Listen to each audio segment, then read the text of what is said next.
예, 시작하겠습니다. 제가 이 설문조사를 한 이유가 이제 이 강의 난이도 조절 때문에 음 전공하신 분도 사실은 우리가 인제 고급 컴퓨터 구조라는 과목이잖아요.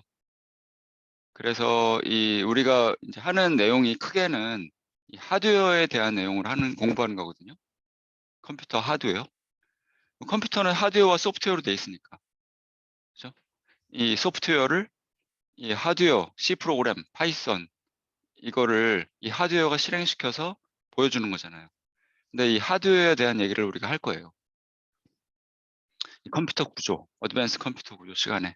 근데 인제 이 학부 전공을 컴퓨터 공학을 하셨더라도 혹은 전기전자를 하셨더라도 이거 어떻게 배웠냐에 따라서 이 하드웨어를 제대로 공부를 안 하거나 못 하거나 그러고 졸업하신 분들이 굉장히 많아요, 사실은. 그러니까 쉽게 얘기하면 우리가 컴퓨터를 사용하긴 하는데 우리가 소프트웨어 프로그램을 짜긴 짜는데 그리고 우리 노트북이 실행을 시켜 주긴 하는데 '얘가 어떻게 해서 우리 프로그램을 실행하는 거지?'라는 걸 모르고 그냥 실행하는 거예요, 그냥. 이 디지털 로직으로 설계를 하는데 컴퓨터 하드웨어를 이걸 어떻게 만드는지를 모르고 사실은 그냥 코딩을 하는 거죠. 예. 근데 이게 굉장히 사실 심각한 문제예요. 왜냐하면 원생님들은 나중에 인제 임용 시험을 보실 분들이 많을 텐데 선생님이 돼서 인제 교단에 서면 학생들이 그런 질문 분명히 할 거거든요. "컴퓨터가 어떻게 동작하는 거예요?" 라고. 그걸 모르니까 그러면은 막 인제 자신이 없어지잖아요. 그러면은 인제 어 "그래 네가 한번 공부해 보고 한번 나한테 얘기해 줘 볼래?" 라고 한번 숙제를 딱 던져 주거나 그렇게 인제 피해 나가는 거지. 예. 그러면 좀 그러니까. 그러면 안 되니까. 그죠? 이 이 이 하드웨어에 대한 공부가 사실 굉장히 중요해요. 이게 인제 어떤 의미가 있냐면 이 컴퓨터에 대한 자신감. 소프트웨어를 그냥 이 컴퓨터가 블랙박스가 아니라 '아 이렇게 해서 우리 C 프로그램, 파이썬 프로그램을 실행시켜 주고 결과를 내주는구나.'라는 거를 우리가 좀 느끼고 만들 수 있어야만 이 컴퓨터에 대한 자신감이 생기거든요. 자신감이 생긴다는 거는 코딩을 하더라도 소프트웨어 코딩을 하더라도 제대로 할 수 있다는 얘기예요. 그리고 코딩할 때 문제가 생겼더라도 그거를 스스로 문제점을 발견하고 인제 그거를 찾아낼 수 있는 거죠, 무슨 버그가 있는지를.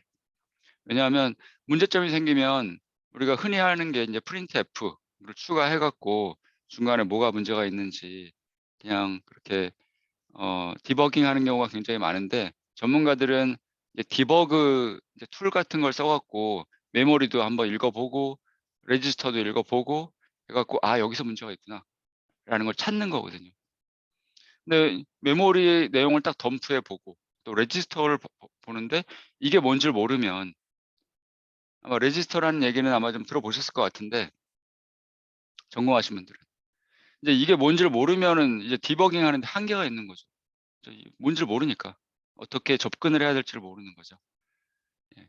그래서 이제 그런 거를 제대로 아는 게 굉장히 중요해요. 굉장히 중요해요. 특히 또 우리 피지컬 컴퓨팅이라고 하잖아요. 아두이노를 갖고 많이 그거 하죠, 요즘에. 아두이노에다가 제가 보여 드릴까요 하나?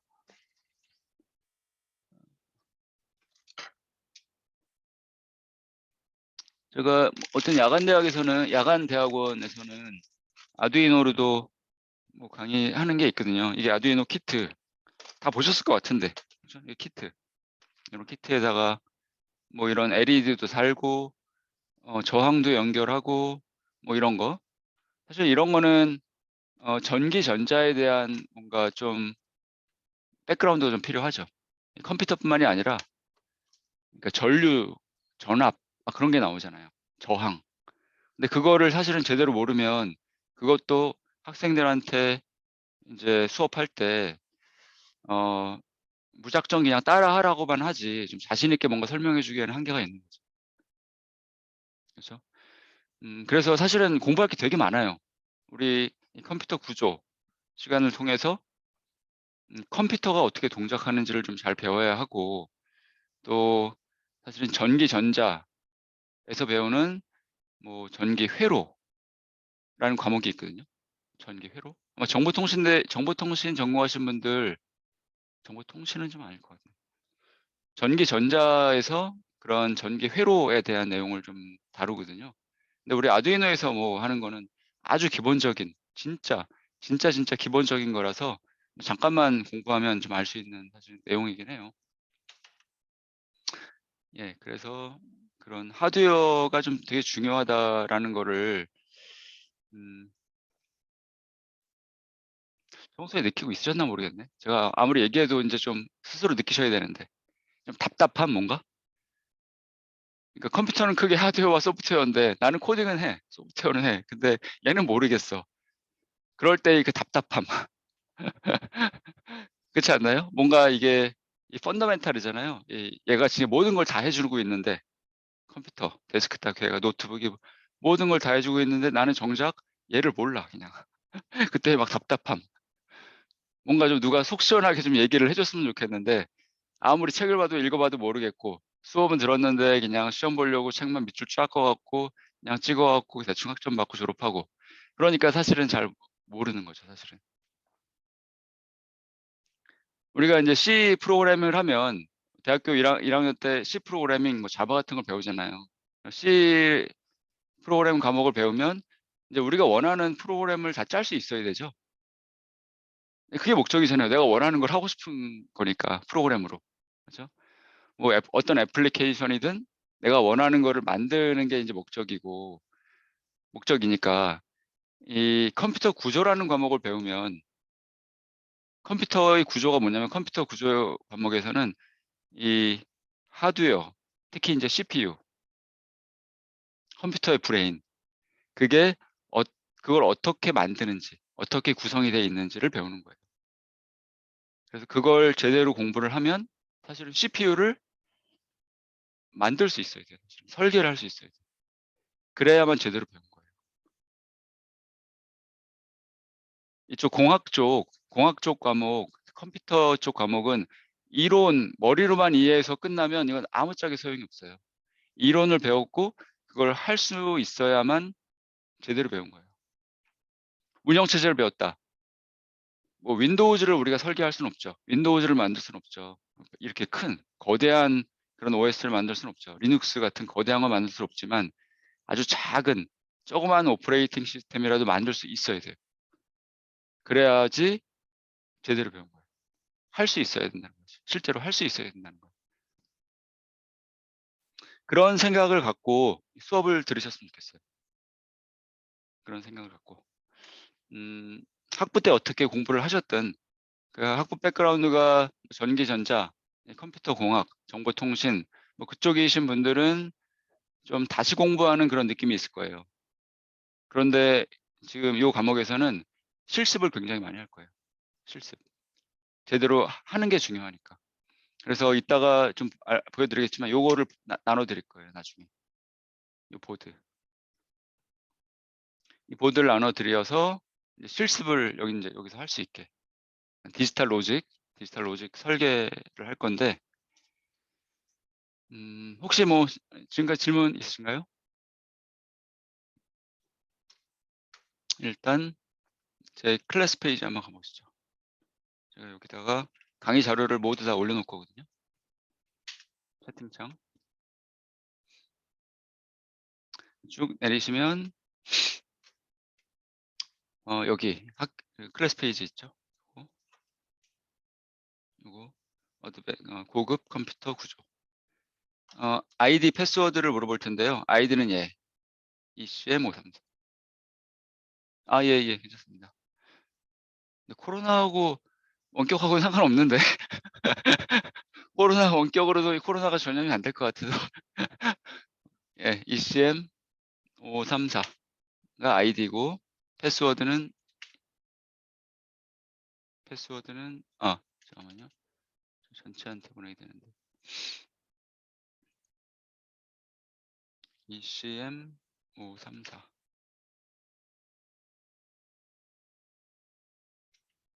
요게 예예. 괜찮습니다.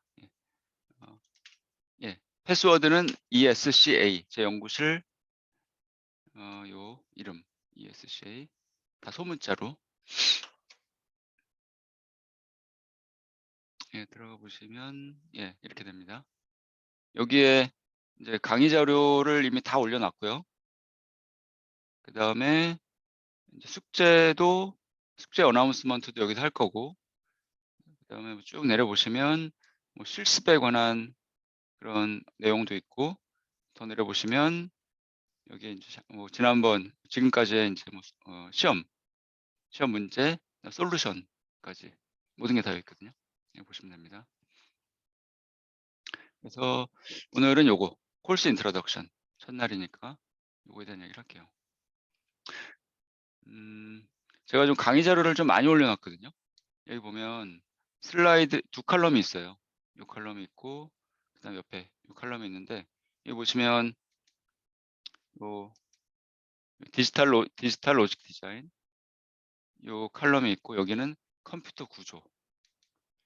어 사실 우리 이 과목의 제목으로 봐서는 고급 컴퓨터 구조니까, 그 제목으로 봐서는 어떤 내용을 해야 되냐면 대학원에서 다루는 컴퓨터 구조 얘기를 해야 되거든요, 사실은. 근데 그거를 하려면 학부의 컴퓨터 구조, 그다음에 그전에 디지털 로직 설계, 그 두 과목을 제대로 안다는 가정하에서 이 고급 컴퓨터 구조를 할 수가 있어요.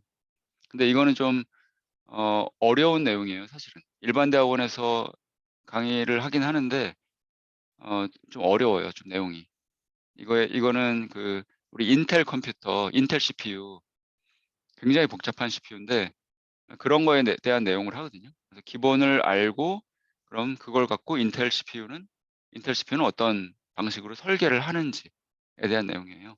굉장히 어려운 내용이라서. 그리고 또 임용 시험 보시는 분들이 많은데 임용에 별로 그렇게 도움이 안 돼요, 사실은. 이쪽 고급 컴퓨터 구조는. 그래서 이번 학기에 할 거는 컴퓨터 구조, 기본 컴퓨터 구조, 학부에서 다루는 컴퓨터 구조를 하면 좋겠어요, 사실은. 근데 아까 인제 지금 그 제가 그 설문조사한 거에서 보면 비전공자분들이 또 있거든요. 그래서 얘를 또 바로 막 그냥 하면, 이것도 사실은 좀 그 선수 과목 이수가 필요하거든요, 디지털 설계. 그걸 모르면 또 얘를 따라올 수가 없어요, 기본 컴퓨터 구조 과목도. 그래서 오른쪽 칼럼이 이제 디지털 로직 설계에 대한 내용이고, 그다음에 요거를 제대로 공부한 후에 그다음에 인제 요거 컴퓨터 구조, 이거를 인제 할 수가 있어요. 이번 학기는 기본적인 걸 할 거예요. 요 디지털 설계. 그리고 간간히 제가 요 컴퓨터 아키텍처에 대한 내용을 할게요. 굉장히 중요한 내용, 중요한 내용만. 다 할 수는 없고, 너무 많아서 다 할 수는 없고, 일단 요걸 하면서 이제 좀 중요한 내용에 대해서 얘기를 할게요, 컴퓨터 구조에서. 그리고 또 인제 한계가 뭐냐면, 우리 교대원 수업에서 한계가 그 실제로는 14주 강의를 할 수가 있잖아요. 16주긴 한데 중간 기말 빼면 이제 14주를 강의할 수 있는데 한 주에 한 번밖에 안 돼. 한 주에 한 번. 1 시간 반. 근데 학부에서 요거를 강의할 때는 주일에 두 번이잖아요. 주일에 두 번, 1 시간 15 분씩. 그래야만 요걸 다 끝낼 수 있는 거거든요. 주일에 두 번, 1 시간 15 분씩. 근데 1 시간 반밖에 안 되니까, 주일에. 이거를 끝내기도 사실은 버거워요, 얘를 끝내기도. 그래서 요쪽 좀 뭐 하여튼 뭐 임용에 가능한 도움되는 방향으로 얘기를 할 거고, 요 앞쪽 내용하고 랭귀지는 임용에서는 안 나올 테니까, 사실은 그 인더스트리에서는 굉장히 중요한데, 삼성, LG 뭐 그런 데서는 전부 이런 랭귀지를 사용해서 하드웨어를 만들거든요. 우리가 뭐 엔드 게이트, 오어 게이트 그런 걸 이렇게 딱 손으로 이렇게 연결해서 하는 게 아니라 랭귀지로, C 같은 랭귀지, 그걸로 하드웨어를 어 디스크라이브 해요. 디스크라이브 하고 걔를 자동적으로 인제 엔드 게이트, 오어 게이트, 플립 플롭 그런 걸로 바꿔 줄 수 있도록 하는데 요거는 아마 스킵할 것 같아요. 요게 좀 시간이 걸리고 이명이 좀 도움이 안 돼서 아마 요거는 빼고 베릴로그는 빼고 1, 2, 3, 4 렉처 요거랑 그다음에 애더 쪽 요쪽 내용을 할 거예요. 네.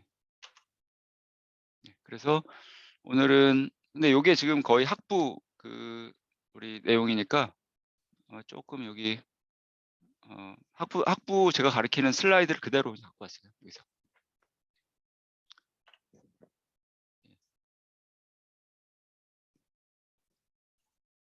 간간히 저 파워포인트 슬라이드를 좀 읽어 달라고 좀 부탁을 드릴게요. 왜냐면 제가 혼자 얘기하면 정말 진짜로 목이 안 좋아 갖고 한 10분, 15분만 얘기해도 금방 막 목이 허스키해지더라고요, 막 그냥. 예, 그러면 시작하겠습니다. 지금 요 교재는 교재가 사실은 좀 고민이 돼요. 교재. 좀 전에 말씀드렸지만 그 디지털 로직에 대한 내용을 할 건데 여기서 요건 제가 쓴 책이에요. 이게 나온 지 몇 달 안 됐거든요. 컴퓨터 구조. 제대로 된 한글 컴퓨터 구조 책이 없어 갖고 우리나라에 제가 썼어요. 근데 여기서 이 책에서 4장 챕터 4가 그 디지털 논리 설계에 대한 내용이에요. 그래서 아주 콘사이스하게 디지털 로직 설계가 뭐다라는 거를 여기서 설명을 했거든요. 그래서 전체가 여유가 되시는 분은 구입하셔도 좋고 아니면 도서관에서 좀 빌리셔서 그 챕터만 카피하셔도 좋고 하여튼 그거는 알아서 하시고 요 책은 제가 제가 집필을 하기 전에 텍스트북으로 사용했던 책이에요, 이게.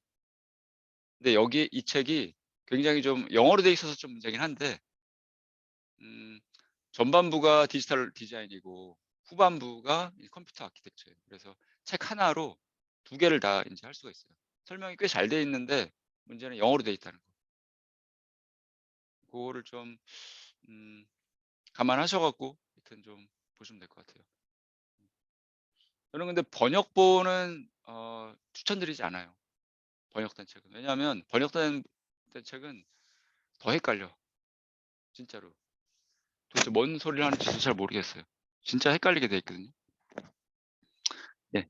그렇고 요 선수 과목은 그냥 좀 무시하셔도 될 것 같고 무시하시고 왜냐하면 디지털 로직 설계 얘를 주로 할 거니까 우리가 여기서.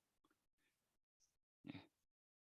그리고 요거는 인제 우리가 컴퓨터 하드웨어를 왜 배워야 되는지 그거에 대한 좀 내용인데 이제 학부생 2 학년 1 학기 생들한테 이제 공부할 때 가르칠 때 하는 얘기인데 이제 컴퓨터로 우리가 굉장히 많은 걸 하잖아요. 뭐 노트북 컴퓨터, 데스크톱 컴퓨터는 하나인데 우리가 뭘 실행하냐에 따라서 웹서핑도 할 수 있고 문서도 만들 수 있고 음악, 뭐 영화도 볼 수 있고 SNS, 뭐 게임 우리가 원하는 거는 거의 모든 걸 다 할 수 있죠. 근데 어떻게 이렇게 할 수가 있냐는 거죠, 컴퓨터가.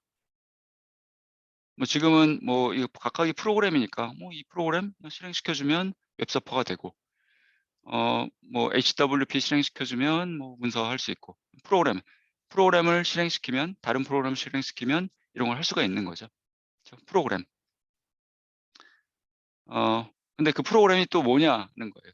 프로그램이 뭐길래 그리고 최종적으로 어떤 형태길래 이런 하드웨어가 걔를 인제 실행시킬 수 있는지. 네. 요거는 우리가 컴퓨터를 살 때 보는 광고인데 이 광고에서 얼마나 많은 굉장히 오래된 광고긴 한데 얼마나 많은 이 전문 용어들이라고 할까요? 이런 거를 이해하는지 이런 걸 얼마나 알고 컴퓨터를 사는지 학생들한테 보라고 한번 예시로 한 거예요. 컴퓨터 살 때 어떤 걸 보세요? 선생님들은? 이 사양을 일단 보시나요? 사양? 근데 사양을 보고 이게 이해가 되나요? 사양을 보고 뭔가 사양을 보면 멋있게 보이긴 하는데 2GHz, 2MB L2 캐시 좀 오래돼 갖고 지금 L3 캐시까지 있는데 800MHz 옛날 거니까 프론트 사이드 버스 이런 말이 있어요. 뭐 2GHz, 2GHz가 뭔지, 그리고 2MB L2 캐시가 뭔지. 이게 뭐냐면 그 전공자뿐만이 아니라 그냥 일반인도 우리 뭐 부모님들, 할아버지, 할머니, 뭐 국문학 전공하는 학생들, 뭐 영문학 전공하는 학생, 교육 전공하시는 분들 모든 사람들이 이 광고를 보고 어쨌든 컴퓨터를 사요. 근데 이 광고를 보고 도대체 이걸 이해할 수 있는 사람들이 얼마나 있을까?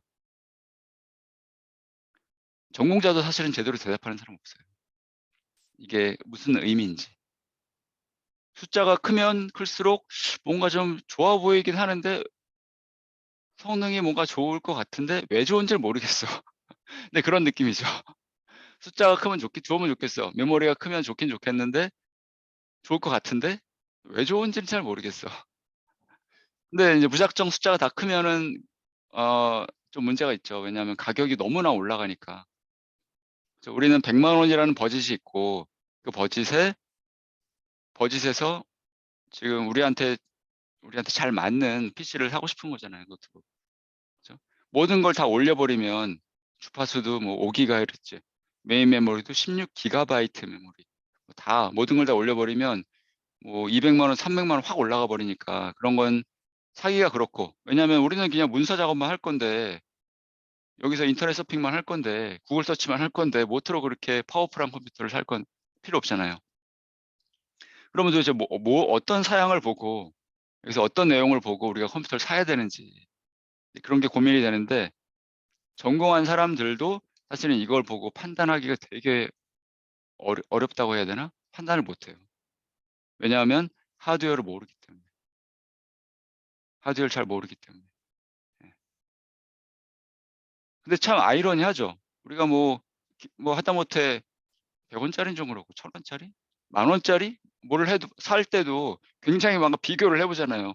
비교를 해 보고 이게 뭐 어떤 뭐라고 할까요? 필통을 살 때 뭐 화장품을 살 때 뭘 살 때 이렇게 비교를 해 보고 어디가 싼지 뭐 이렇게 비교해 보고 사는데 이런 전자제품, 가전제품은 비교하기가 되게 힘들어요. 왜냐하면 조금씩 다르게 만들거든, 제조사마다 뭔가가. 그러니까 똑같은 사양에서 가격을 좀 보여줬으면 좋겠는데 그렇지가 않고 쪼끔씩 뭐가 달라. 그래서 되게 헷갈리게 돼 있어요. 예를 보면 이거 컴퓨터 광고인데 예를 보면 또 아주 되게 어려운 내용까지 일반 사람들한테 보라고 돼 있어요. 보면 이런 내용까지 있어요. 40 나노미터 공정. 이거 보고 얼마나 많은 사람들이 알 것 같아요? 전공자도 아마 저거 몰라요. 전공자도. 이게 반도체 공정인데 이게 뭘 얘기하냐면 이 트랜지스터의 크기를 얘기하는 거예요. 트랜지스터. 디지털 로직을 만드는 기본 단위가 트랜지스터거든요. 트랜지스터를 잘 조합을 하는 거예요. 조합을 하면 우리가 뭐든지 다 만들 수 있어요. 밴딩 머신에 들어가는 뭐 디지털 로직, 우리 뭐 마이크로웨이브에 들어가는 디지털 로직, CPU뿐만이 아니라 신호등에 들어가는 뭐 디지털 로직, 모든 걸 다 만들 수 있거든요. 그거의 기본 단위가 트랜지스터예요. 트랜지스터는 좀 이따가 나중에 얘기할 텐데 굉장히 어렵게 들리지만 쉽게 얘기하면 스위치예요, 스위치. 우리 벽에 불 켤 때 손으로 띡똑딱 하는 스위치처럼 이렇게 하면 켜지고 떼면 꺼지고 하는 것처럼 스위치인데 걔는 손으로 껐다 켰다 하는 스위치가 아니라 전압으로 껐다 켰다 하는 스위치예요. 전압 5V를 가하면 예를 들면 켜지고 전류가 흐르고 0V를 가하면 전류가 흐르지 않고 끊어지고, 혹은 1V를 가하면 그 이 반도체 공정에 따라 다른데 1V로 동작하는 디바이스는 1V를 가하면 켜지고 0V를 가하면 꺼지고 스위치예요. 놀랍게도 그 스위치를 몇 개를 이렇게 잘 연결하면 얘가 될 것 같아요. 인텔 코어 i7.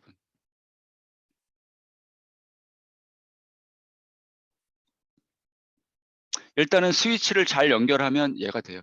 우리가 사용하는 CPU. 근데 몇 개 정도를 잘 연결하면 얘가 될까? 몇 개 정도냐면, 지금 저건 좀 오래된 거니까 한 1 빌리언이에요. 1 빌리언 트랜지스터. 1 빌리언이면 감이 안 오잖아요. 우리말로 10억 개. 10억 개의 스위치를 잘 이렇게 연결하면 얘가 돼요. 근데 놀랍죠? 아니, 스위치인데 어떻게 저게 되지? 스위치라는데 그냥 뭐 켜졌다 꺼졌다 그것만 하는 건데 어떻게 저게 되지? 되게 신기하잖아요. 근데 그런 얘기를 할 거예요.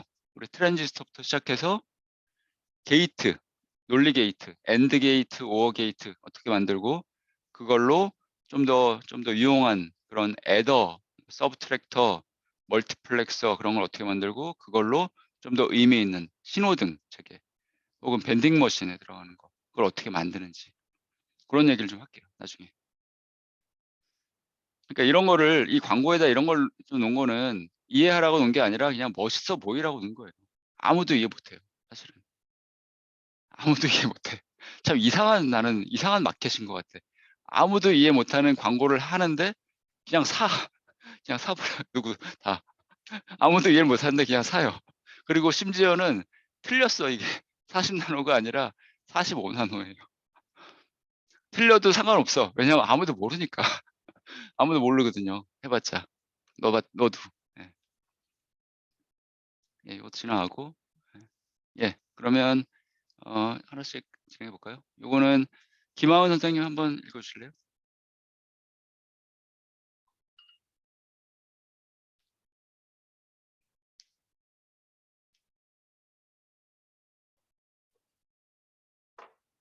제가 좀 늦게 왔네요. CPU, 램, 그래픽스 카드. 예, 정 선생님. 예. 예. Abstraction help us deal with complexity, hide lower level detail. 네, 감사합니다. 애브스트랙션이 한국말로 뭐죠? 김 선생님? 한글로. 애브스트랙션. 추상화라는 거거든요. 추상화가 뭔가 좀 좋은 걸 한다는데, 한번 추상화가 로우 레벨 디테일을 감춘대. 아주 아래 어떻게 돼 있는지 너 걱정하지 마. 내가 다 뭐 이렇게 그런 걸 감춘대요. 우리가 이제 전자제품이나 컴퓨터 포함해서 기계 제품 같은 걸 만들 때 이 애브스트랙션이라는 개념을 갖고 이제 한 층 한 층 한 층 이렇게 쌓아 올라가거든요. 그거에 대한 예를 한번 보여드릴게요. 그냥 애브스트랙션이라고 하면 잘 와닿지가 않으니까 예를 한번 보여드리면, 이게 뭐냐면 이 자동차에 있는 엔진, 이건 이제 브레이크, 자동차 안에 있는 우리가 이제 차 운전을 하는데 엔진이 어떻게 동작하는지, 그리고 브레이크 시스템이 어떻게 동작하는지 그걸 자세히 알고 차를 운전하는 사람은 거의 없죠. 그렇죠? 선생님도 아마 거의 모르고 그냥 운전할 것 같은데, 그러면 이 질문이 어떻게 이게 동작을 어떻게 하는지도 모르면서 어떻게 차를 운전할 수 있어요? 라고 물어본다면, 우리는 어떻게 운전할 수 있냐면, 차가 이런 추상화 계층, 애브스트랙션 레이어를 제공하기 때문에. 얘가 얘기하는 게 뭐냐면, 이거 너무 복잡하니까 걱정하지 마. 네가 할 거는 앞으로 가고 싶으면 기어를 D에 놓고 악셀레라타를 밟으면 차가 앞으로 갈 거야. 그러니까 우리는 요거의 조작법만 익히면 돼. 그러면 그거에 따라서 이 복잡한 거는 지가 이제 알아서 해주는 거예요. 그죠? 그리고 또 하나의 예는, 이게 뭐냐면 이 자동 판매기, 이 안에 있는 요 디지털 로직 그 기판이거든요. 근데 만약에 이제 우리는 이제 이거를 이해하죠. 왜냐하면 전공자들은 디지털 로직 설계를 공부할 때 주로 이제 이거를 마지막에 설계를 하잖아요. 밴딩 머신 로직. 그러기 때문에 어떻게 돌아가는지는 다 잊어버리셨겠지만 하여튼 이해를 해요, 우리는. 근데 일반 사람들은 몰라 이게 어떻게 동작하는지. 그럼에도 불구하고 콜라나 그런 걸 빼먹을 수 있어. 어떻게? 얘가 이 박스가 이 애브스트랙션 레이어 추상화 계층을 제공하기 때문에. 그러면 뭐 이 사람이 어떻게 하면 뭐 콜라를 빼먹을 수 있냐면 동전을 넣고 버튼만 누르면 돼. 그러면 지가 동전을 누르면 이게 인제 뭐 어떻게 돼서 다음 상태로 가고 100원 넣었다는 상태로 가고 또 동전 하나 넣으면 여기서 다음 상태로 가서 200원 들어갔다는 상태로 가고 하나 넣으면 300원. 그래서 인제 불이 켜지고 그러면 누르면 콜라를 빼먹을 수 있는 거죠. 그러니까 요 벤딩 머신 이 박스가 추상화 계층을 제공하기 때문에 요건 몰라도 그냥 콜라를 빼먹을 수가 있는 거죠. 컴퓨터도 마찬가지예요. 컴퓨터를 우리가 이 박스를 한번 열어보면 아마 데스크톱 컴퓨터를 조립해 보신 적이 있는지 모르겠는데 그건 한번 필요한데 컴퓨터 전공이시라면. 이 마더보드의 가장 중요한 부품이 우리가 CPU라고 하죠. 요 CPU. 이 CPU가 이걸 열고 패키지라고 하는데 패키지를 열어 갖고 사진을 찍으면 요렇게 돼 있어요. 요렇게. 실제 사진이에요. 이 실제 사진. 근데 이게 굉장히 복잡한 이 디지털 로직이에요. 인텔의 그 직원 수가 몇 명쯤 될 것 같아요? 월드와이드로 전 세계에 한 직원이 10만 명 정도 돼요. 10만 명. 인텔 내부에. 근데 그 사람들이 물론 그 안에 인제 뭐 세일즈 디파트먼트, 뭐 마케팅, 뭐 휴먼 리소스, 뭐 리서치, 뭐 디자인, 실제로 설계하는 디자인 그런 부서들이 많지만 모든 사람들이 10만 명 모든 사람들이 얘를 연구하고 설계하고 광고하고 팔기 위한 사람들이에요. 굉장히 복잡한 이 칩이에요. 그래서 만약에 너 이거를 알아야만 컴퓨터를 사용할 수 있어.'라고 한다면 전 세계에서 이 컴퓨터를 사용할 수 있는 사람은 1 명, 2 명밖에 없을 거예요. 몇 명밖에 없어요. 그러기 때문에 얘를 쉽게 사용하라고 얘가 애브스트랙션 레이어를 제공을 하죠. 그게 뭐냐면 이거예요. 우리가 인스트럭션 한국말로는 명령어라고 얘기하거든요. 명령어. 그리고 이 명령어를 사용해서 코딩을 해 보셨다면 전공자분들 우리가 어셈블리 프로그래밍을 한다고 하죠. 어셈블리 프로그래밍. 로우 레벨에서 프로그래밍 한다고 얘기를 하죠. 하이 레벨이 아니라 C, 자바, 파이썬 그런 하이 레벨 코딩이 아니라 로우 레벨. 로우 레벨에서 코딩을 한다고 그래요. 전문가들이 주로 인제 여기서 코딩을 하죠. 인스트럭션들을 사용해서. 근데 요거 이 1과 0 이런 걸 보면 이것도 복잡하거든요. 얘를 뭐 한 1 분만 보고 있으면 막 눈이 돌아가고 이제 딱 이 뇌가 멈춰 버리죠 그냥. 보통은 보고 싶지 않죠 이건. 보고 싶지 않아요. 해킹하는 사람들이나 저런 거 보고 싶어요. 해킹하는 사람들 정말. 예. 요 매트릭스, 니오. 예. 해커잖아요 해커. 이거 자유자재로 얘네들을 주물럭거릴 수 있는 애들.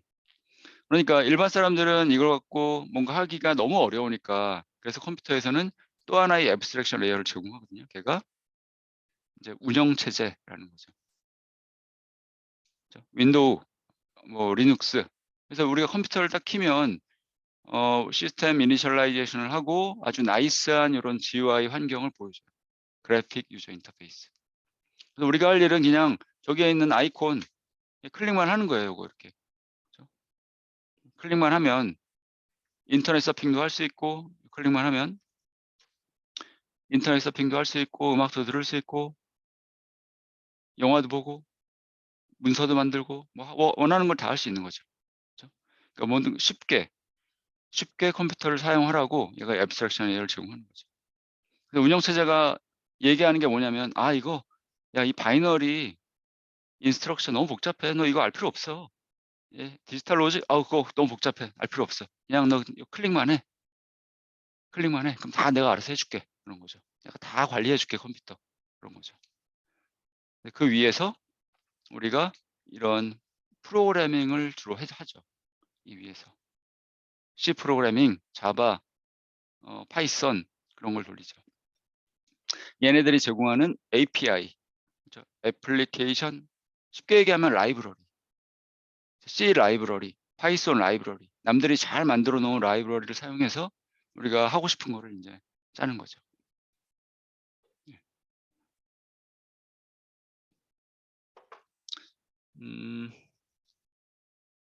그래서 우리 이번 수업에서는 컴퓨터 구조 수업에서는 사실 요쪽에 포커스를 맞춰요. 여기에. 근데 아까 말씀드렸지만 이 수업에서는 얘를 말하기 전에 일단 요 디지털 로직, 요 기본기에 대한 얘기를 먼저 할게요. 이게 이제 임용에 더 도움이 많이 될 거예요, 선생님들한테. 이거를 알아야만 이제 또 얘를 만들 수 있는 거기 때문에 이렇게 이제 애브스트랙션, 이제 컴퓨터의 계층 구조라고 얘기하죠, 얘를. 그래서 컴퓨터 공부를 하실 때 이 계층 구조를 머리에 놓고 공부를 하셔야 돼요. 다른 과목을 들을 때도. 내가 지금 어떤 공부를 하고 있는지, 이 계층 구조에서. 그래야만 좀 효과적으로 공부를 할 수가 있거든요.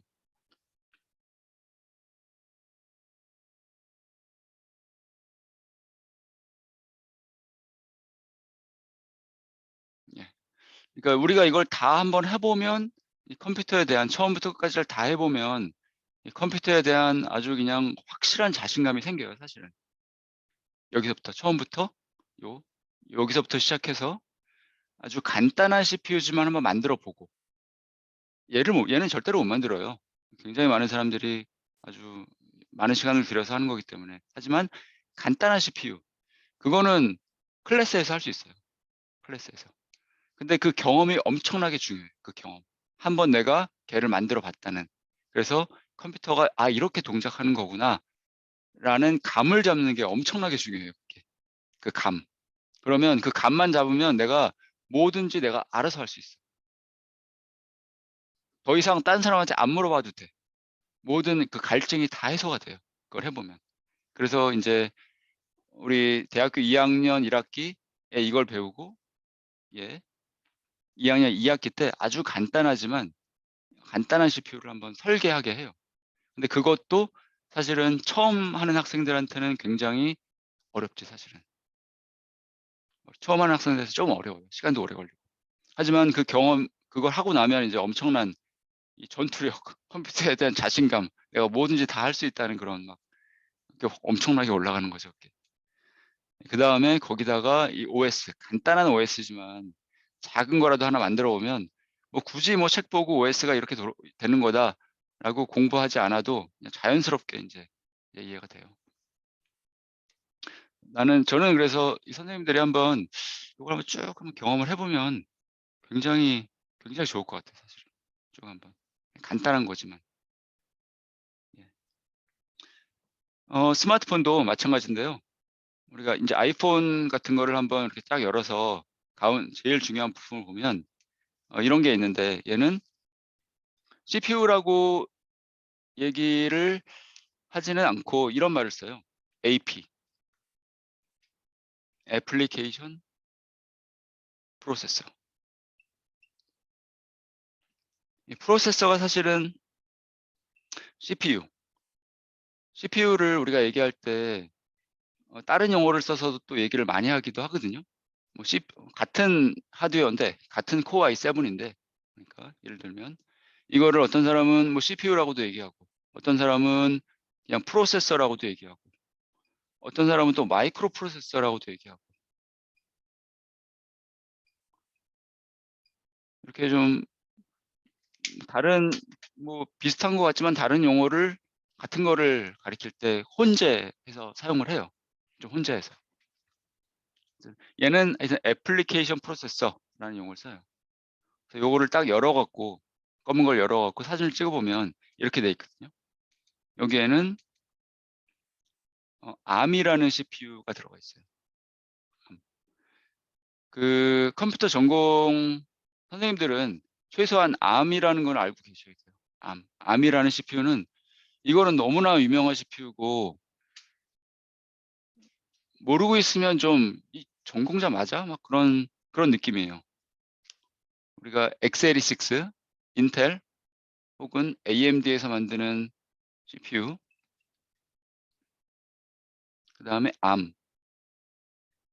요거는 모든 스마트폰에 지금 ARM CPU가 들어가 있으니까. 저기 ARM, 2개의 ARM이 들어가 있다고 돼 있잖아요. 2개의 ARM. 최소한 요거는 알아야 되고, 컴퓨터 구조 시간에 제가 쓴 책, 그게 이제 리스크5라는 CPU인데, 얘는 얘가 이제 ARM의 시장을 막 공격을 하고 있어요. 이게 나온 지 한 10년밖에 안 됐는데, ARM이 만들어 놓은 그 이코시스템, 제 영역, 제 마켓을 그냥 조금씩 막 잠식을 하려고 하고 있어요. 전에는 ARM이 거의 독점하는 체제였거든요. 독점했기 때문에 ARM의 콧대가 엄청나게 높았어요. ARM에다가 야, 우리 대학교에서 학생들 가르치려고 하는데 뭐 좀 줘, 그러면 대꾸도 안 해요. 너 사. 이거 지금 1,000만 원이거든. 컴파일러 사. 막 그런 식이었었어요, 옛날엔. 근데 지금은 얘 때문에 얘가 위협을 하니까 대학에서 얘를 가르치면 아무래도 익숙하잖아요. 학생들이 이걸 배우고 나면 이제 사회에 나가서도 이거를 좀 쓰려고 할 테고, 그러면 이제 얘네들 시장이 조금씩 위협을 받으니까 조금 공손해졌어. 걔네들이 암에서 먼저 이제 다가와서 혹시 이거 필요 없니? 막 그러면서 필요하면 얘기해라. 그러면서 막 제가 대꾸를 안 하죠, 이제는. 하여튼 그렇게 됐어요. 예. 그래서 얘도 근데 하여튼 엄청나게 복잡한 디지털 로직이에요. 그래서 얘를 너 이걸 다 알아야만 사용할 수 있어. 그러면 아무도 못 사용하니까 abstraction layer를 제공하는데, 걔가 이제 ARM instruction, ARM 명령어. 그죠? 우리가 명령어, 우리가 컴퓨터 구조 시간에 얘기를 하는데, 명령어. CPU마다 고유의 명령어, 얘네들이 제공하는 명령어가 따로 있어요. 다. 인텔 CPU가 제공하는 명령어 따로, ARM CPU가 제공하는 명령어 따로, 얘가 제공하는 명령어 따로. 그러니까 얘 CPU를 공부한다는 거는 명령어를 공부한다는 거하고 크게 다르지 않아요. 명령어. 우리가 뭐 헬로 월드 프로그램을 짜잖아요. 헬로 월드 C.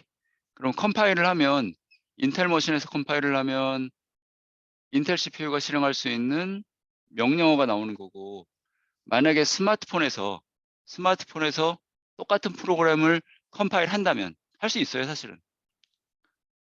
뭘 깔면 돼요. 뭐 화면이 작고 하니까 하기 불편하긴 하지만, 스마트폰에서 컴파일을 하면 암, 암이라는 CPU가 실행하는 명령어가 따로 생겨요. 다른 종류의 명령어. 명령어는 CPU 벤더들이 인텔, 암, 리스크5 벤더들이 제공하는 거예요. 우리 CPU는 이런 명령어를 제공해. 그렇게. 그러면은 그거에 맞춰서 이제 CPU를 설계하는 거예요. 그러면 이것도 복잡하니까 이런 OS, 스마트폰에서는 안드로이드, iOS, 그렇죠? 그 위에서 이제 우리가 실행을 하죠. 예. 예, 이 수업에서는 이쪽 포커스를 맞출 거고, 근데 실제로는 디지털 로직 쪽에 대한 얘기를 할게요. 예. 요거는 이제 컴퓨터 시스템에 대한, 하드웨어에 대한 좀 러프하게 하드웨어가, 우리 마더보드가 어떻게 되어 있는지를 보여드리려고 하는데,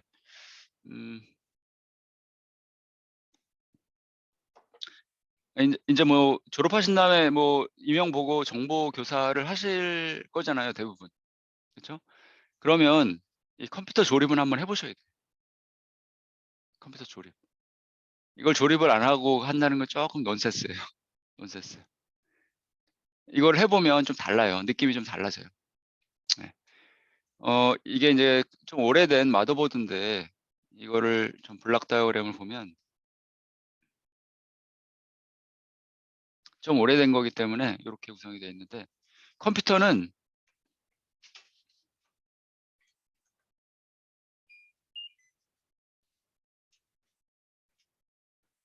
우리가 컴퓨터라고 하면, 컴퓨터는 크게 세 가지로 구성되어 있어요. 세 개의 부품. 컴퓨터. CPU와 메모리와 I/O 장치, I/O들, 많은 I/O들.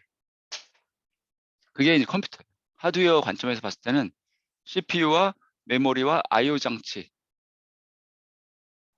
그것만 있으면 컴퓨터가 돼요. CPU 여기 있고 그다음에 주기억 장치라고 얘기하죠, 우리가. 메인 메모리, 메인 메모리. 그다음에 요 녹색으로 표시한 거. 그게 다 I/O 장치들이에요. 그래픽 카드, 하드 디스크. 하드 디스크가 메모리가 아니에요. I/O 장치예요. CPU 관점에서는. 메인 메모리, 우리가 DRAM으로 되어 있는 이 메인 메모리가 메모리고, 우리 이제 프로그램이 여기 담겨 있죠. 실제로는 모든 것들이 하드 디스크에 있지만 실행을 시키기 위해서는 이 메인 메모리를 일단 갖고 와야 돼. 그러면 CPU가 메인 메모리에서 프로그램과 데이터를 읽어 갖고 실행을 하는 거예요. 여기서. 그 CPU와 메모리와 I/O 장치. 마더보드에 얘네들은 노스 브리지, 사우스 브리지라고 되어 있는 거는 우리가 칩셋이라고 얘기하거든요. 칩셋. 근데 얘도 굉장히 복잡한 하드웨어예요. 근데 얘의 기능은 굉장히 간단해요, 사실은. 뭐냐면 그냥 연결시켜 주는 거예요, 얘가. 브리지, 말 그대로 브리지. 뭘 브리지 해줘? CPU와 메인 메모리 연결, 브리지. CPU와 그래픽 카드 브리지 연결. CPU와 요거 하드디스크, USB 브리지 연결. 커뮤니케이션 미디엄이죠. 커뮤니케이션. 기능은 그거예요. 그래서 또 좀 더 디테일하게 들어가면 CPU는 얘하고 얘기하고 싶거든요. 얘도 얘하고 얘기하고 싶고 얘도. 얘기한다는 게 뭐냐면 우리가 메인 메모리 액세스할 때 데이터를 갖고 오고 데이터 리드, 계산 뭔가 다 했으면 데이터 라이트, 리드 라이트, 데이터를 갖고 오고 CPU로 갖고 오고 끝나면 저장하고 그거잖아요. 리드 라이트. 똑같아. 얘네들도 CPU가 데이터를 갖고 오고 필요에 따라서 저장하고 여기다가 리드 라이트밖에 없어요. 사실은 두 개밖에 없어. 리드 라이트. 굉장히 간단해. 사실은 그렇잖아요. CPU가 데이터 리드, 프로그램 리드 끝났으면 데이터 라이트, 리드 라이트. 얘도 리드 라이트. 얘도 여기서도 리드 라이트. 더 읽고 쓰기밖에 없어요. 읽고 쓰기. 굉장히 사실은 간단한데 그걸 어떻게 효과적으로 빨리 할지 그거를 위해서 이제 이런 복잡한 것들이 이제 필요한 거예요. 굉장히 고속으로 리드 라이트를 해야 되니까. 예, 요거는 이걸 아키텍처 시간에 얘네들에 대해서 컴퓨터 구조 시간에 거기서는 CPU와 주로 메모리 계층 구조라고 얘기하는데 캐시, 메모리, 뭐 하드디스크 그쪽까지만 얘기하거든요. 컴퓨터 구조 시간에. 이 I/O 장치에 대한 얘기를 할 시간이 없어. 사실은 컴퓨터 구조 시간에. 근데 얘를 알아야만 사실은 컴퓨터를 아는 거죠. 제대로 아는 거죠. 다 완벽하게. CPU와 메모리밖에 없으면 사람한테는 별로 유용하지가 않아요. 왜냐면 아무것도 안 보여. 뭐 모니터도 없고 키보드 마우스 연결할 수도 없고 아무것도 안 보이니까 지가 뭐 안에서 뭘 하는 건지 볼 수가 없어. 사람한테 전혀 도움이 안 돼요. 사실 이렇게 CPU와 메모리 그 사이에서 뭔가 왔다 갔다 하고 사람한테 아무것도 안 보여주고 사람이 뭐 이렇게 명령을 내릴 창구가 없으면 사람은 뭐 정말 한테 유용하지 않죠. 그 I/O 장치, I/O 장치는 키보드, 마우스, 뭐 와이파이, 블루투스 장치 뭐 다죠. 다 모든 게 다 포함이 되는 거죠. 그게 굉장히 오래된 한 12년 전 컴퓨터 마더보드고 이 반도체 기술이 발전함에 따라서 반도체 기술이라는 거는 트랜지스터, 아까 얘기했던 그 트랜지스터의 크기를 반도체 기술이 발달한다는 건 무슨 말이냐면 그 트랜지스터의 크기를 점점 작게 만든다는 소리예요. 점점 작게 만든다는 거는 더 많은 스위치, 더 많은 트랜지스터를 같은 공간 안에 집적시킬 수 있다는 거죠. 같은 공간 안에 더 많은 스위치들을 막 집어넣을 수가 있으니까 좀 더 많은 기능, 뭔가 좀 더 성능이 좋은 그런 컴퓨터를 만들 수 있다는 거거든요. 그래서 반도체 기술이 발전해서 요 옛날에는 칩셋 두 개의 노스브리지, 사우스브리지가 있었는데 지금은 이 두 개를 합쳤어요. 두 개. 두 개를 합쳐 갖고 지금 컴퓨터를 사시면 요런 모양새예요. 이게 블락 다이어그램인데 CPU가 있고 인텔 프로세서가 있고 칩셋이 하나만 있어. 그리고 주기억 장치, 메인 메모리는 CPU에 바로 붙어버려요, 그냥. 그죠? 그리고 아마 게임을 좋아하시는 분은 뭐 그래픽 카드, 엔비디아 그래픽 카드 사시는데 그거를 요 슬롯에 이제 꽂는 거죠. 그것도 CPU와 바로 이제 얘기를 할 수가 있어요. 바로 연결이 돼 있어. 전에는 이렇게 돼 있었잖아요. 이렇게. 주기억 장치, 얘랑 얘기하려면 얘를 거쳐서 가셔야 되는데. 그죠?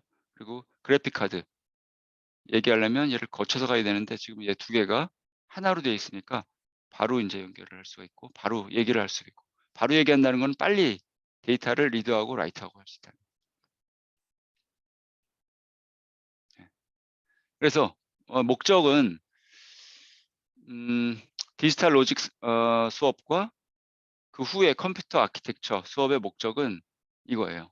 어떻게 컴퓨터가 동작하는지 그거를 이해하는 게 이제 목적이에요. 최종 목적. 예. 요거를 한번 그래서 알겠습니다. 예. 그 이번 수업은 어쨌든 요쪽을 할 거예요. 이번 수업. 그리고 말씀드렸지만 간간이 좀 중요한 컴퓨터 아키텍처에서 중요한 예를 들면 뭐 32빅 우리 비투스 얘기 많이 하잖아요. 32빅 컴퓨터, 64빅 컴퓨터. 뭔가 굉장히 쉬운 말 같은데 32빅 컴퓨터가 뭐예요? 라고 물어보면 32빅 컴퓨터가 뭐지? 그렇게 나와요. 뭔가 그게 뭐지? 사실 그렇거든요. 그거에 대한 그런 얘기를 할 때 그런 중요한 얘기 간간히 그런 얘기만 할게요. 그런 얘기. 일단 여기에 포커스를 맞추고 답은 뭐냐면 데이터 처리의 기본 단위예요. 컴퓨터가 처리하는. 32빅 컴퓨터에서는 32빅 데이터를 한 번에 처리할 수 있어요. CPU 안에서. 64비트 컴퓨터에서는 64비트 데이터. 이런 거 생각하시면 되죠. 더하기. 우리가 C 코드를 짜면 뭐 int 이런 거 짰잖아요. A, B, C. A는 B 플러스 C.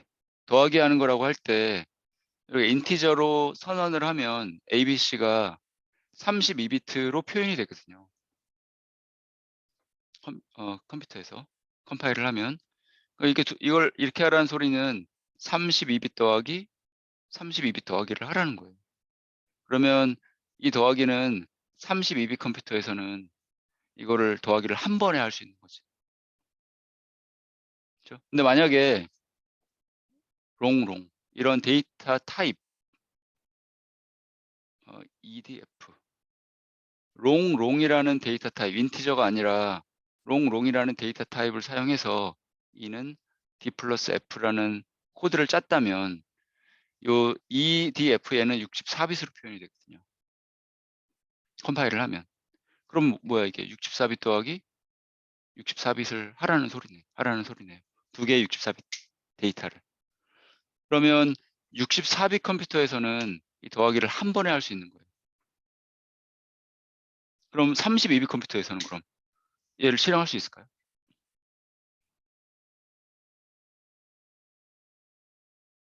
할 수 있어요. 어떻게? 반씩 쪼개서. 아래쪽 32비트 더하고 그 다음에 캐리 생기잖아요. 올림. 그걸 고려해서 위쪽 32비트 더하고 두 번 더하기를 해야 되는 거예요. 컴파일러가 그렇게 만들어주죠. 우리가 얘를 컴파일하면 더하는 코드가 두 개가 생겨. 그런 식이 되는 거죠. 32빅 컴퓨터에서 얘를 실행하면 시간이 두 배가 걸린다는 소리죠. 두 번 더 해야 되니까. 그렇죠? 그런 거예요. 예. 디지털 로직 설계에서는 여기 굉장히 중요한 그 용어가 나왔는데 컨비네이션 로직과 시퀀셜 로직, 한국말로는 조합회로와 순차회로, 그 두 개만 알면 다 아는 거예요. 근데 사실은 요 시퀀셜 로직만 알면 이걸 설계할 때 요 컨비네이션 로직이 들어가거든요. 그러니까 얘만 알면 사실 이걸 공부해야 이걸 아는 거겠지만 이것만 알면 다 아는 거예요, 사실은. 우리가 혹시 이거 기억나실지 모르겠네. 전공자 분들은 그 FSM, Finite State Machine.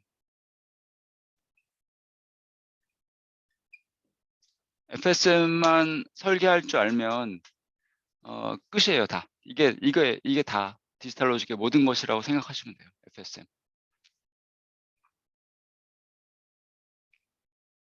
뭐 굉장히 뭔가 이상하게 좀 뭔가 심오해 보이지만 상태가 finite, 유한계의 상태, 유한계의 상태가 있는 머신.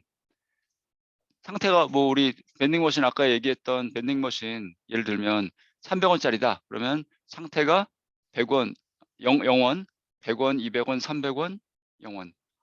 그렇죠? 4개의 상태가 있는 거네. 0원 상태, 100원인 상태, 200원인 상태, 300원인 상태. 그리고 다시 0원.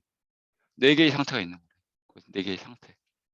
그렇죠? 돈 집어넣을 때마다 상태가 여기로 가. 그렇죠? 상태. 그런 거죠. 현재 상태를 알아야 되잖아. 나 이 상태를 알아야 100원 넣었구나. 지금까지 100원 넣었구나. 지금까지 200원 넣었구나. 그 상태. 그렇죠? 그걸 알아야만 사기 안 당하죠. 그렇죠? 이거 사기 당하면 안 되니까. 예, 그리고 그래서 이제 이 얘기를 할 거예요. 컨비네이션 로직과 시퀀셜 로직. 이거 나중에 또 얘기할게요. 다 얘기하면 좀 시간이 오래 걸리니까. 예. 요것도 유다현 선생님.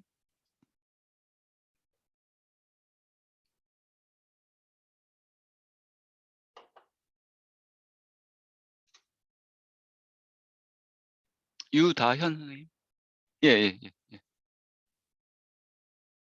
Hardware in computer architecture course mainly covers how to build a CPU with the basic element.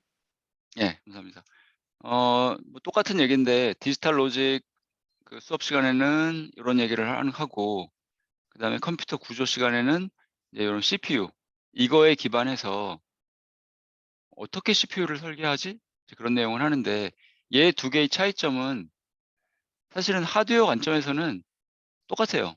요 엔드 게이트, 오어 게이트, 플립플롭 그런 것만 알면 얘를 만들 수 있거든요. 얘를 만들 수 있어요. CPU를. 차이점이 뭐냐면 다시 뒤로 가면 차이점이 뭐냐면 얘는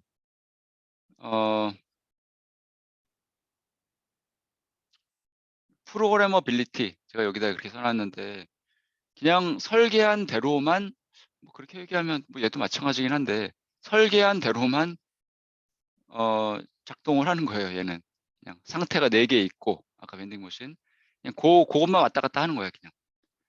하지만 얘는 뭐냐면 얘는 그 명령어 CPU가 제공하는 명령어 그죠? 그 명령어 걔를 읽어서 실행할 수 있는 하드웨어예요. 그 CPU가 있고 메모리에 명령어들이 있거든요. 이제 우리 우리 코드 프로그램이 이제 여기 명령어들로 구성이 되어 있는 거거든요. 프로그램이 명령어의 집합이 결국 프로그램이에요. 우리 프로그램은 명령어의 집합, 명령어와 데이터의 집합, 처리할 데이터. 명령어들과 이 명령어들이 이 데이터를 처리하는 것들이죠. 얘가 이렇게 읽어와서 이제 하나씩 처리하는 거예요. 이 명령어에 따라서. 명령어가 이제 이렇게 뭐 1010 바이너리로 표현이 되어 있는데 약속에 따라서 이 바이너리 1011 뭐 이런 바이너리를 읽어서 이걸 딱 읽어서 이제 실행시킬 수 있는. 그런 하드웨어 그게 이제 CPU인 거죠. 그러니까 우리가 프로그래머빌리티라고 해요. 프로그래머빌리티를 제공한다. 그러니까 그 명령어를 바꾸면 다른 명령어를 여기다 집어넣으면 CPU는 다른 하드웨어가 로직이 다른 이제 뭐 일을 할 수 있는 거죠. 명령어에 따라서 그 일들을.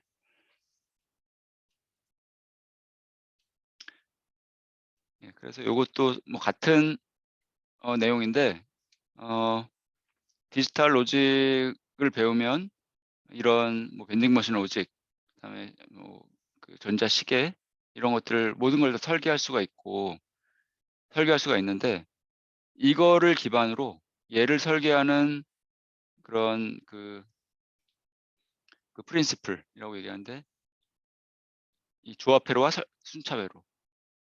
순차회로만 알면 이런 CPU를 만들 수가 있는 거죠. 그리고 얘 CPU는 이 코드, 소프트웨어, 이 소프트웨어를 읽어서 실행할 수 있는 그런 디지털 로직이죠. 얘는 그런 소프트웨어를 실행할 수 있는 능력은 없고, 그렇죠?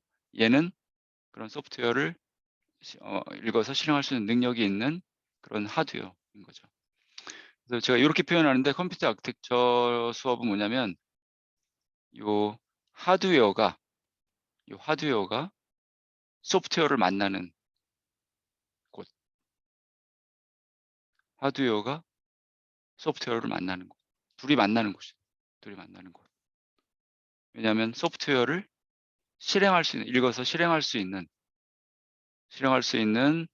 디지털 로직인 거고, 이 디지털 로직을 설계할 때는 똑같은 그런 프린시플, 조합회로와 순차회로 그걸 갖고 설계를 하는 거니까, 요걸 만드는 똑같은 그 원리를 갖고 얘를 설계하는 거니까.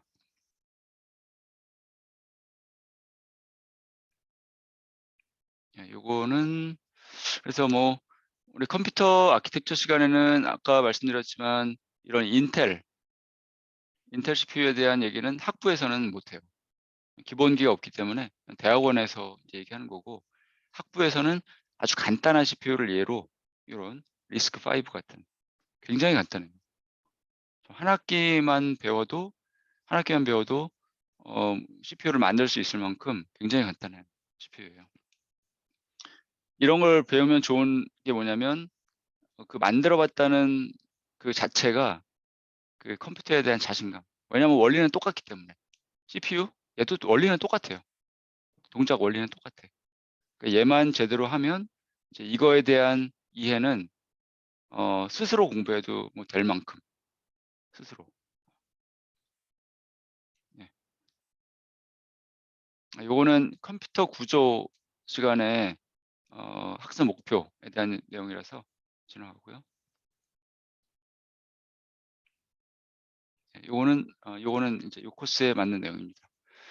그래서 그레이딩 팔로시는 시험이 두 번 있을 거고, 중간고사가 35%, 기말이 45%, 80%. 그다음에 숙제가 조금 많이 나갈 거예요. 실습. 그게 20%, 프로젝트는 없고. 예. 그래서 이 보드를 그 등록 기간이 언제 끝나는지 모르겠네. 다음 주쯤 끝나나요? 뭐 1, 2주 사이에 요거를 나눠 드릴게요. 한 사람당 하나씩 나눠 드리고 집에서 실험을 할 수 있도록.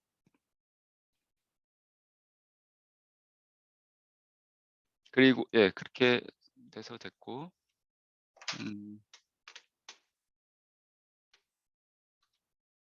클래스 페이지에 가보시면 첫 번째 숙제 뭐를 냈긴 냈는데 그냥 따라 하셔도 될 만큼 되게 쉬운 거거든요. 이거는 첫 번째 숙제.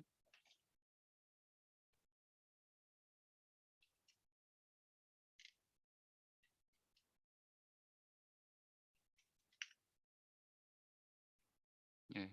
요거는 좀 기한은 그 듀는 조금 2주 후인가 그럴 거예요, 아마. 시간이 좀 있거든요. 근데 이거는 뭐 어려운 건 아니고 그냥 한번 따라 해 보시라고 최종적으로는 요거 하나, 요거 게이트,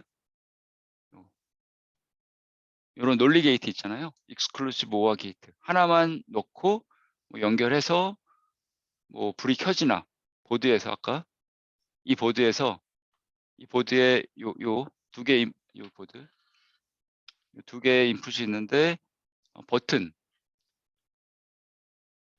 아마 뭐 이건가? 저 기억이 잘 안 나는데 요거 같아요. 아마 스위치 요거를 이렇게 두 개의 버튼을 입력으로 해서 요거 두 개의 버튼 입력. 그래서 익스클루시브 오어 게이트니까 하나만 올라가면, 하나만 스위치가 이렇게 온이 되면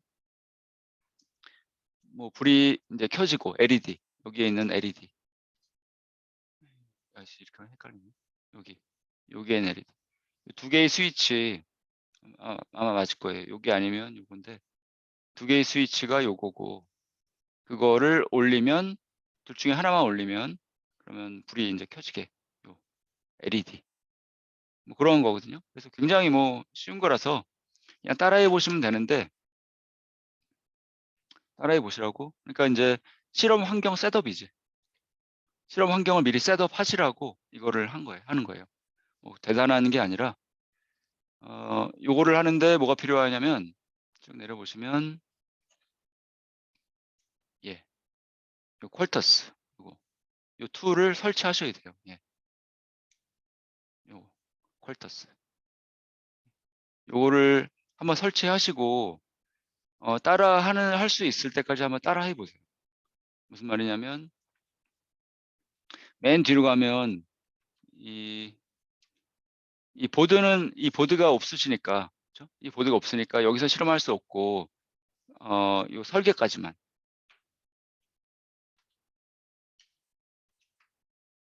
여기서 요 테스트, 이게 직접 그 테스트하는 건데 요거는 할 수가 없고, 페이지 요거 13번 정도까지는 하실 수 있을 거예요. 제출 기한까지는 제가 보드를 드릴 테니까 그냥 하시면 될 거고, 13번까지는 하실 수 있으니까 그다음 보드 받은 다음에 바로 한번 테스트를 해보면 되니까요. 그래서 그 툴을 깔면 요게 나올 거예요.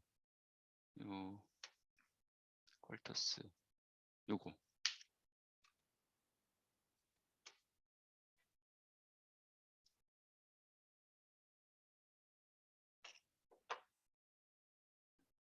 예.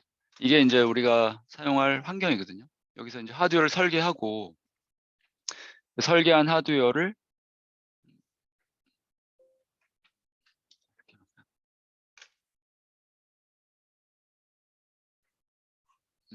이렇게 보면 좋겠네요. 그 설계한 하드웨어를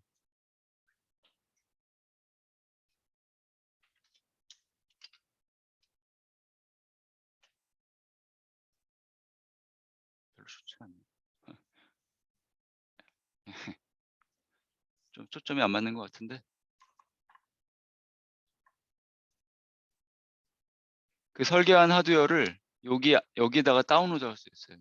가운데에 있는 칩. 좀 말이 이상하죠. 뭐야, 하드웨어를 다운로드 한다고? 예, 하드웨어를 다운로드 할 수 있어요. 그럴 수 있는 칩이에요. 우리가 그거를 FPGA라고 얘기하는데,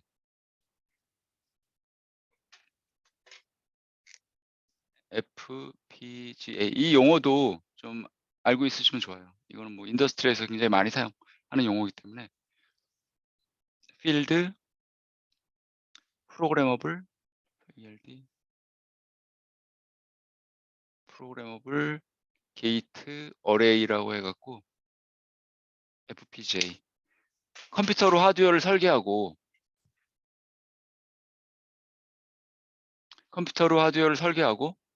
얘를 이용해서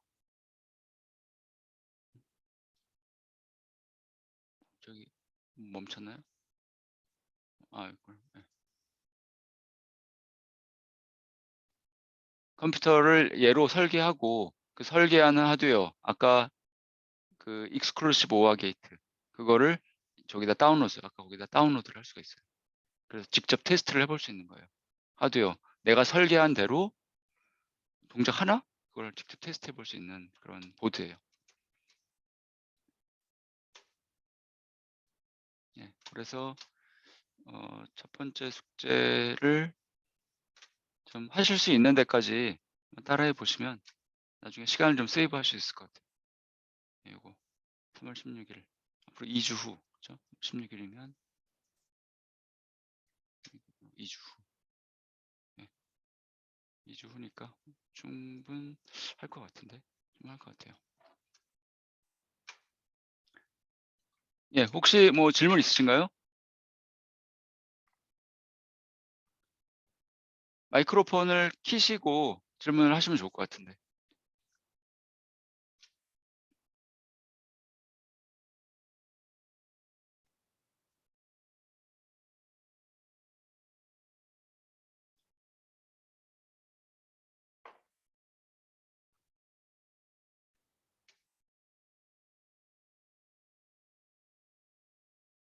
참, 그 수업 유형을 어떻게 하는 게 좋을 것 같아요? 온라인, 오프라인 어떻게 해야 될까? 이게 지금 고민이 되거든요. 학교에서는 그 2주 동안은 이게 지금 너무 확산이 많이 돼 갖고 2주 동안은 요 비대면 강의로 하라고 일단 지침이 내려와서 하는데 그 이후에는 어떻게 하는 게 좋을 것 같아요? 지금 좀 고민이 되긴 하는데 그 이후에 아주 최대 정점이 될 것 같은데 이 오미크론 느낌엔 강의실에서 하면 100% 뭔가 일이 생길 것 같아 갖고 99%도 아니고 100%일 것 같아 갖고 그렇죠. 강의실에서 하는 게 좋긴 좋은데 그것도 한번 잠깐만 대답하시기 좀 곤란하실 것 같으니까 제가 그것도 한번 설문조사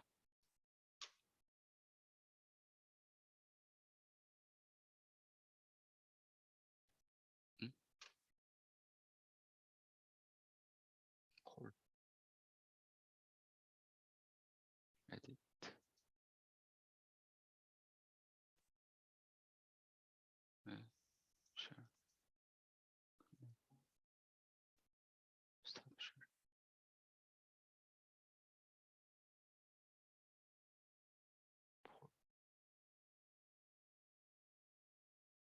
아까 어떻게 했는데 또 왜 사인업을 하라고 왜 또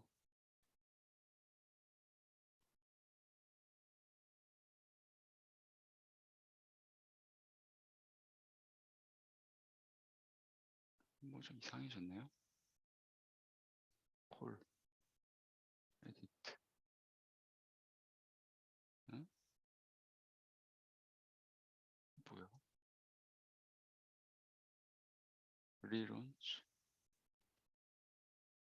혹시 어떻게 해야 되나요 이거 새로운 설문조사 이상하다 콜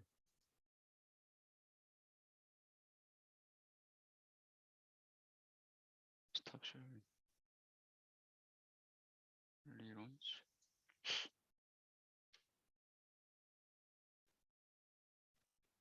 아닌데 이거 엔드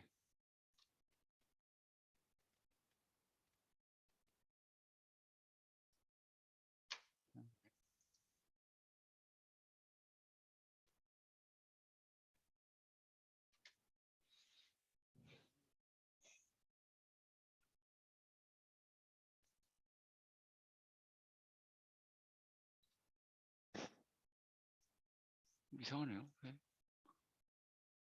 뭐 이상한 게 나와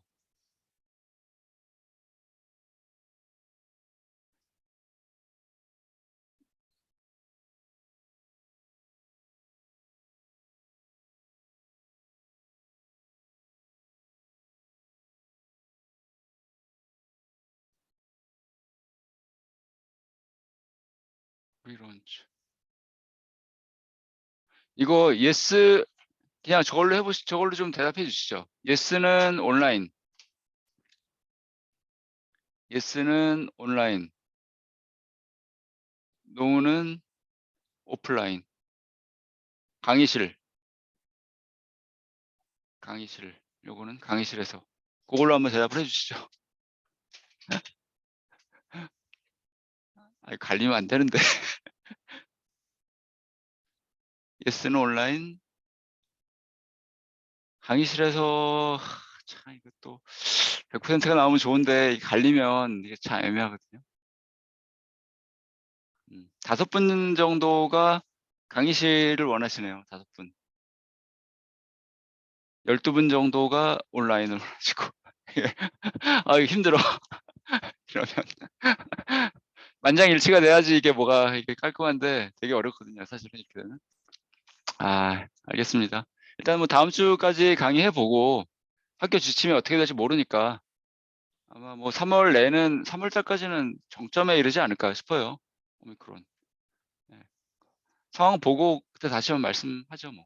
그때.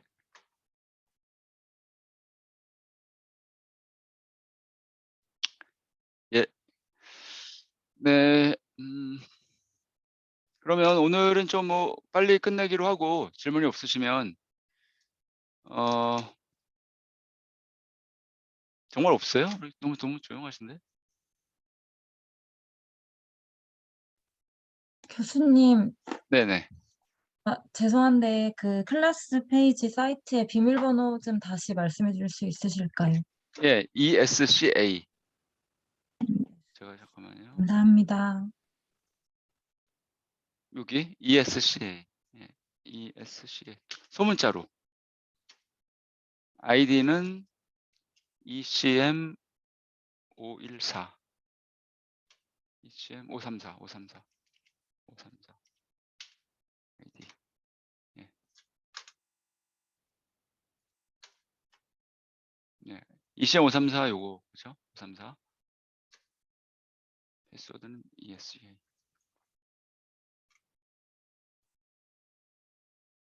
임용 공부를 좀 하시는데 이거를 그 뭐 학과 공부 따로 임용 공부 따로 그렇게 하지 마시고 지금 겸사겸사 하시는 게 좋을 것 같아요. 제 생각에는. 결국 그 제대로 여기서 공부하시면 사실 임용시험에서 이쪽 부분 디지털 로직 그쪽 부분은 다 커버가 되는 거거든요. 예, 다 커버가 되고 시간이 되면 제가 임용시험에 나왔던 좀 문제도 한 번씩 여기서 풀어보고 할게요. 그때. 근데 하여튼 제대로 뭔가를 이해하는 게 중요해요. 이 종이로 머릿속으로만 그냥 뭐 풀 수만 있고 답만 찾을 수 있고 실제로 만들 수가 없다면 이거는 완전히 꽝이에요, 꽝. 완전히 뭐 아는 게 아니에요. 금방 잊어버려 그런 거는. 시험만 보고 뭐 한 일주일, 한 달 있으면 다 잊어버려요. 뭐가 뭔지 모르고. 의미 없는 공부를 하는 거예요, 그런 거는. 정말로. 제대로 알면 사실 제대로 공부를 하시면 문제 풀 때도 아, 이런 의도로 문제를 냈구나라는 거를 느낄 수가 있거든요. 그리고 아, 이런 문제 너무 이상하네. 그런 것도 사실 느낄 수 있어요. 뭐 이따위 문제를 냈지 하면서. 그런 것도 느낄 수가 있어요, 사실은. 네. 네, 그러면 수고하셨고요. 다음 시간에 뵙겠습니다. 네. 감사합니다. 고생하셨습니다. 네, 수고하셨습니다. 감사합니다. 네.